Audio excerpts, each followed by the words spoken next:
warahmatullahi wabarakatuh. Balik lagi di podcast PBSI Webcam TV. Teman serius sekitar. Mantap. Hari ini ramai banget ya Pak. Ada semuanya di sini. Ya, ada Mbak Novi, ada Mbak Angel, ada Bu Lutfa, ada Pak Eko. Gokil. Kita siang hari ini yang super keren. Biasanya Pak Eko ini kan jadi Podcaster, podcaster. Tapi di sini kita akan ngulik sampai sejauh-jauhnya. Kita akan bongkar semua tentang Pak Eko ya, guys. Yang dulunya seperti apa sampai masa depannya Ya. nanti harus seperti apa. Apakah sudah direncanakan? Ada apa dengan Pak Eko? Kita penasaran. Masih pada penasaran ya. Iya. Oke, kita ada di mana ini sekarang, teman-teman? Sebuah Di Abnormal ya. Kita ada di Abnormal. Alamatnya nanti gua taruh di kolom description ya. Terima kasih Mbak Abnormal ya yang sudah memberikan tempat gratis untuk kita syuting podcast kali ini. Wih, sponsori langsung. Langsung. Iya dong. Pak Eko, bagaimana perasaannya? Senang apa enggak ini hari ini? Biasa aja. Biasa aja. Agak pelan-pelan. Masa ada yang spesial Pak? Ya ini kita. menurut saya sih spesial banget. Jadi biasanya saya ada di studio podcast Nah. pakai pakaian formal gitu kan. Makanya saya di sini mengubah penampilan saya. Awalnya tadi aku pangling loh sama Pak Eko itu. Saya kira siapa? Oh, Kamu kaget ternyata juga, Pak Eko. kan? Pertama masuk tak kira siapa gitu Pak. Saya kira itu petugasnya tadi di bawah. Oh gitu ya. Iya. Tugasnya. Saya kira mau ini ya menawari apa gitu. Harus siap Menawari tentang menawari satu hal. Selalu simak Kultum Asmara di Via Paham Cuma. Pokoknya dimanapun dia, dimanapun tempatnya pasti. Gimana nih? Kita mau ngobrol apa ini? Iya. Nah, jadi begini. Jadi tema podcast kali ini kita akan mengulas tentang kehidupan Pak Eko dahulu, saat ini dan seterusnya. Ya. Ada apa ini sebenarnya dengan Pak Eko? Iya, Mau nggak ini? kenapa harus di sini? Nah, seperti apa kisah kelanjutan dari podcast yang hari ini, guys? Kenapa harus spesial ya? Waduh. Spesial ini. Bisa Jarang loh kita nge-podcast di luar ya. Bisa diibaratkan masa lalu dan masa sekarang. Dan pasti teman-teman pada itu ya berpikir-pikir kenapa tiba-tiba ada Bu Lutfa dengan sebagai direktur podcast baru dan Pak Eko sebagai direktur podcast yang lama ya. Aduh, ini akan menjadi jawaban untuk teman-teman semuanya. Iya, dan ini di samping saya juga ada Mbak Angel. Mbak Angel ini di sini salah satu tim anggota podcast yang baru. Yes, hello. Selamat datang Angel. Kenalkan. Ini kayaknya temanya datang dan pergi nih. Ya, ini namanya mah datang dan pergi. Mbak Angel datang, tapi yang pergi siapa? nih? Siapa ya? Atau mungkin Bu Lutfa? Waduh, jangan ya. Mungkin kamu, Lin. Ya, bisa Atau jadi. mungkin Mbak Novi Ya. yang mau ke Thailand. Enggak, sebenarnya Mbak Novi mau ada sesuatu, tapi Ya. Masih RKS. Masih. Tapi kalau kita ngomongin tentang datang dan pergi, kita semua juga akan merasakan kepergian. Iya. Kita tidak akan menetap ya di suatu tempat, kita akan pergi mencari tempat yang baru. Gila aja. Ya, sebelum kita masuk ke Pak Eko ya, kita deskripsikan dulu mengenai datang dan pergi. Mulai dari Mbak Angel dulu. Menurut Mbak Angel, datang dan pergi itu gimana sih?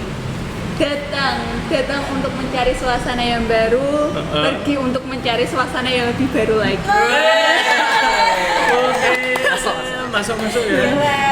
Mantap. Ngena sekali ya. Terus kemudian Bu Lutfa, Silakan. datang dan pergi.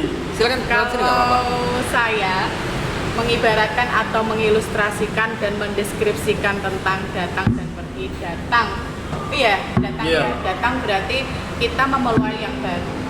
Dan pergi kita akan meninggalkan jejak. Aduh. Jejak Meninggalkan yang bagaimana? Tentunya ya jejak yang baik lah. minumannya digeser. Haus nih. Saya anggur. Haus nih. Siapa siapa? Amer. Saya Milo. Saya Memang sukanya susu Amer. Susu. Iya. Ini loh. Amer, anggur merah. Ya jadi perdebatan. Oke. Tapi selanjutnya bukan Pak Eko ya. Novi dulu dan Novi pergi. Datang dan pergi itu saling berkesinambungan. Seperti halnya merah, putih bendera kita. Dan saya datang karena saya ingin sesuatu hal dan saya pergi akan meninggalkan sesuatu hal itu. Mantap. Saya skip ya, Kalau langsung Pak Eko ya. gitu, Saya skip ya. Oh gitu ya. Menurut Mas gimana? Jawaban saya diwakilkan Pak Eko saja. Mungkin 11-12. Karena laki-laki ya, yang laki-laki kan cuma 2 di sini ya. Laki-lakinya cuma datang dan pergi. Datang dan pergi itu adalah 2 leksikon, 2 kata yang kelas katanya sama, yaitu verba. Nah, ini linguistik banget ya kan? Ini maksudnya Bapak kuliah-kuliah ya Pak, bukan Verba, itu verba dan secara analisis struktural datang dan pergi itu adalah antonim. Waduh. 2 kata yang memiliki makna berlawanan. Saya datang, kamu pergi. Terus kapan ketemunya? Bakat banget modalnya. Makanya nonton foto Mas Farah. Biar banyak gombalan lain yang bisa dijawab ini. Maksudnya begitu. Tapi saya mendengar apa ya kata-kata leksikon, saya takut kalau Mbak Angel ini sudah ketemu tadi linguistik umum. Di sini kok masih membahas linguistik umum? Waduh. Skip dulu. Iya. Tapi bukan saya kan biasanya kan? Pak Eko di Oh sana. iya. Pak Eko pernah ngajar gak selama kamu kuliah? Enggak pernah. Jarang. Astagfirullah. Jangan dibuka di sini ya. Tugas. Tapi saya juga jarang ngasih tugas ya. Jarang ngasih tugas. Tapi gini aja loh, Pak Eko ini sering masuk ke kelas saya, tapi bukan ngajar. Promosi kultum asmara. Berat. Promosi. Promosi terus Ya pokoknya itu Pak. aslinya. Oke, mantap. Mantap. Mantap. Yang ini ya. Saya yang ini. Iya. Saya tadi yang sama Setengah Angel ya. Saya setengah mateng ya. Oke, saya suka yang setengah-setengah. Yang itulah. Ini Masih lumer. ya. Sama ya? Iya. Nah, kenapa Pak? Ini kok telurnya nggak Setengah setengah mateng gitu ya. Ya kan kamu gak setengah mata ya Pak. Harus request ya. Iya. Harus. Tamu itu harus spesial. Mantap. Seropot duluan. Oke, kita seruput dulu. Sesuai ini ya posisi sekarang ini panas, jadi kita ditemani di sini secangkir susu. Yo. Ya. Saya kira secangkir jauh tadi. Tadi sudah kita ulik ya, kita ulik tentang Ulik. secangkir sudah. Biasanya ya Bu, kalau kita menghadirkan sesuatu yang manis-manis, itu pasti akan membahas tentang yang pahit-pahit kok. Ya, Karena manis dan pahit itu saling berkaitan Nah. gue ya. Manis dan pahit itu nomina. Kuliah lagi gitu ya. Iya, kuliah lagi guys. Nggak jadi kan? Oke, lanjut. Gimana ini? Lanjut kita ke kamu lah. Tadi kan Pak Eka sudah. Sudah mendeskripsikan saya kan tentang- sudah diwakilkan. Nggak Oh, boleh. nggak boleh ya. Ini harus saya. Datang dan Dengerin si Bucin mau ngomong. datang dan pergi. Iya. Ya gini aja, kita datang itu pasti sudah diutus sama yang di atas. Kalau kita datang, otomatis pasti kita akan menggantikan dengan orang yang telah pergi. Krik krik.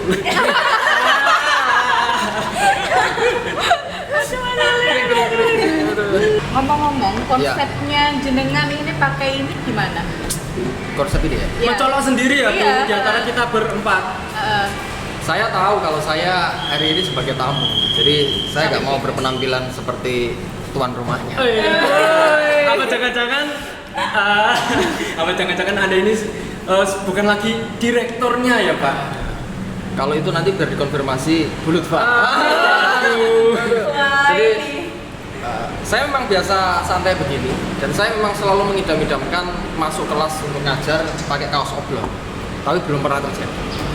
Suatu saat pada satu titik di mana saya sudah bisa melakukan itu, saya akan masuk ke kelas dengan kaos oblong, dengan celana pensil, dengan sandal jepit dan pakai topi. Kira-kira Itu saya adalah kebahagiaan seorang akademisi bagi saya. Waduh. Karena yang diukur dari seorang akademisi sebenarnya bukan pada penampilan lahiriah, tapi justru pada pemikiran ilmiahnya.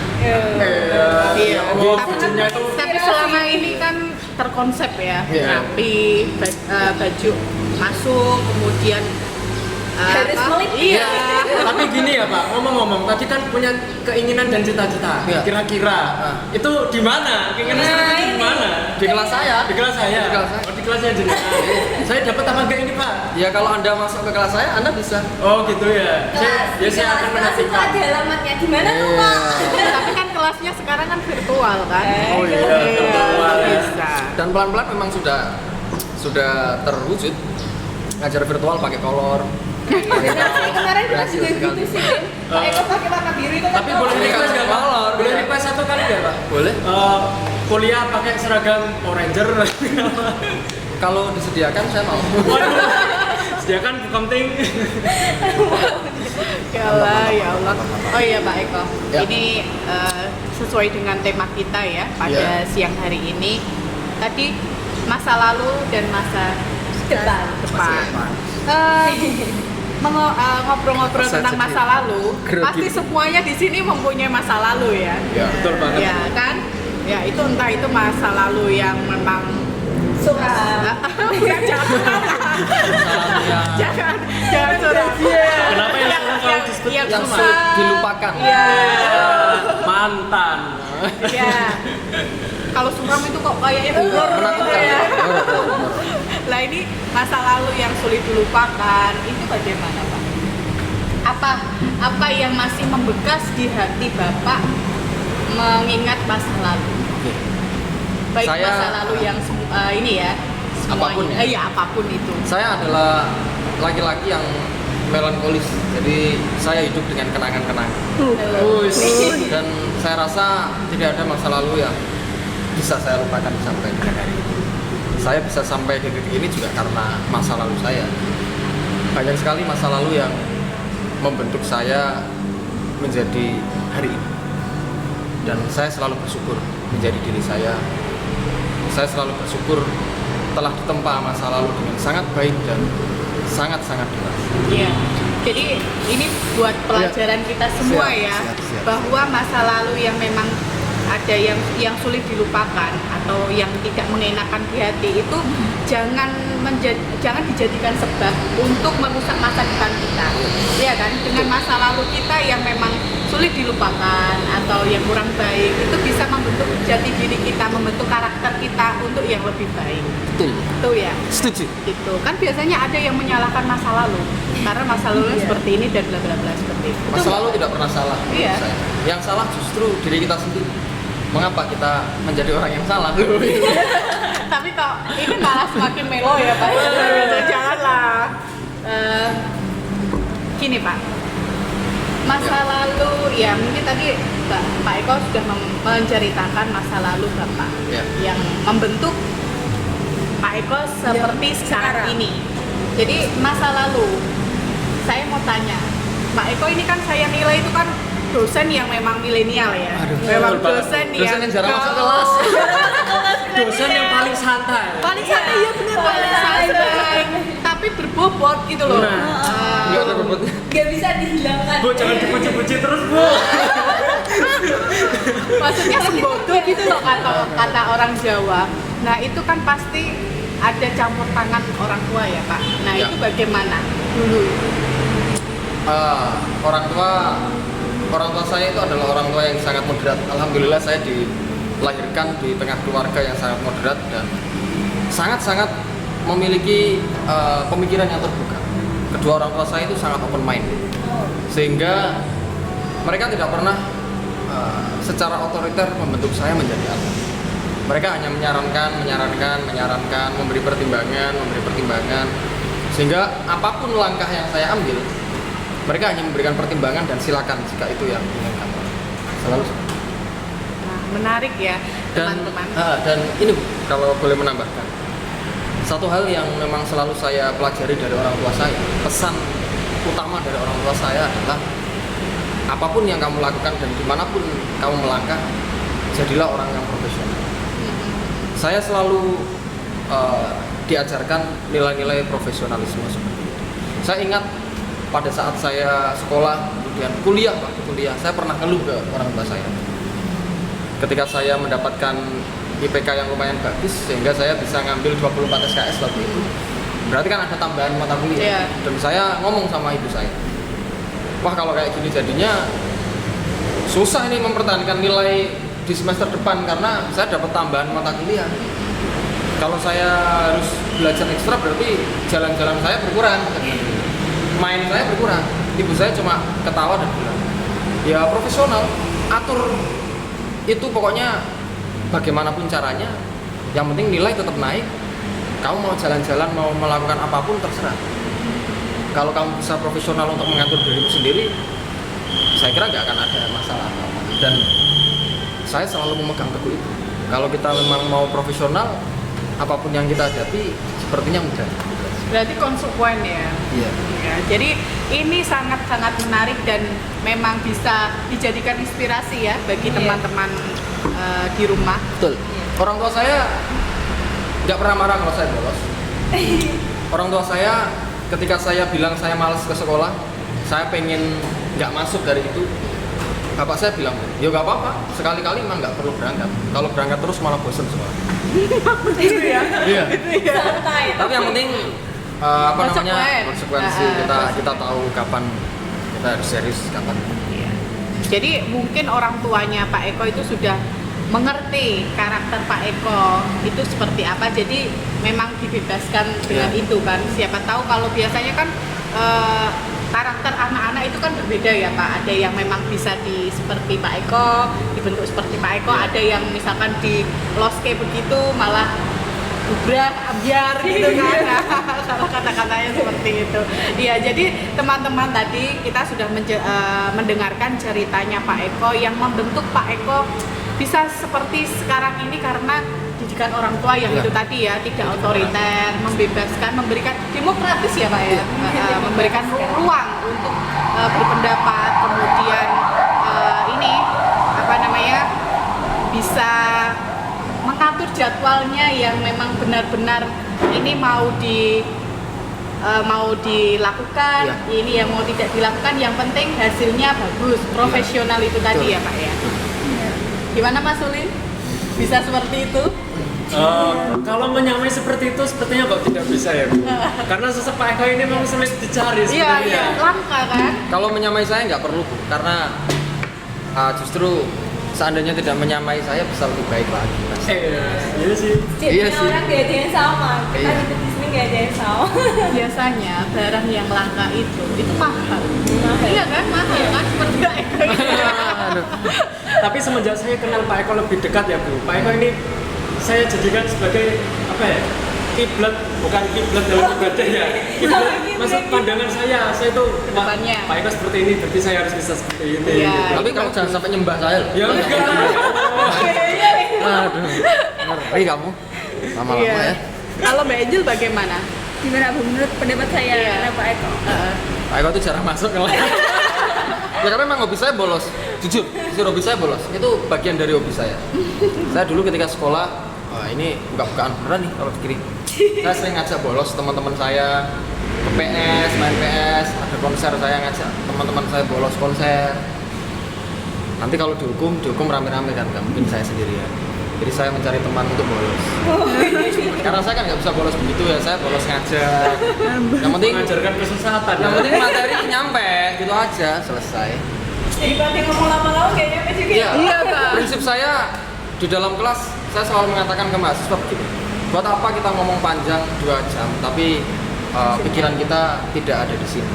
Lebih baik saya ngomong 30 menit secara efektif, kalian mendengar 30 menit itu lebih baik daripada saya ngomong 2 jam tapi pikiran kalian terbang kemana-mana. Melakukan sesuatu yang tidak kita sukai itu adalah hal yang sia-sia. Iya betul itu. Gitu aja. Ini kan mau berpendapat. Oh iya.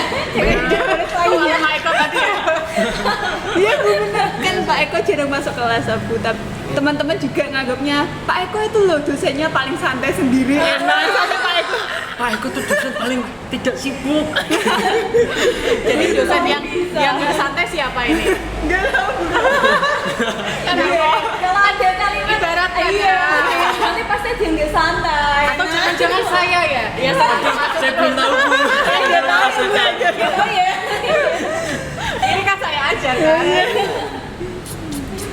Kalau Mbak Novi gimana? Saya jujur Bu, senang banget karena memiliki desain seperti Pak Eko. Ah, iya. Awalnya saya tuh gimana ya, pengen detail-detail aja kayak gitu. Tapi setelah Panas. apa ya? Kipasnya kira-kira sudah dinyalakan Aman, belum ya? aman. Aman. Lanjut. Iya, tapi setelah mengenal beliau terus bagaimana kehidupannya itu, dari pandangan juga dari beliau itu semuanya menginspirasi saya banget gitu. Pokoknya sosok Pak Eko itu baru kali ini saya menemukan yang seperti Pak Eko. Iya, keren banget pokoknya. Kalau saya mau nambahin Bu, kalau nggak ada Pak Eko saya nggak ada di podcast. Kalau saya tidak disuruh buat poster, ngaji bareng PPSI saya nggak ada di sini. Oh iya, memang ini memang sosok yang inspiratif Ada. ya. Ini sudah terbukti bahwa Pak Eko itu banyak yang ngefans Oh iya, dari betul. mahasiswa.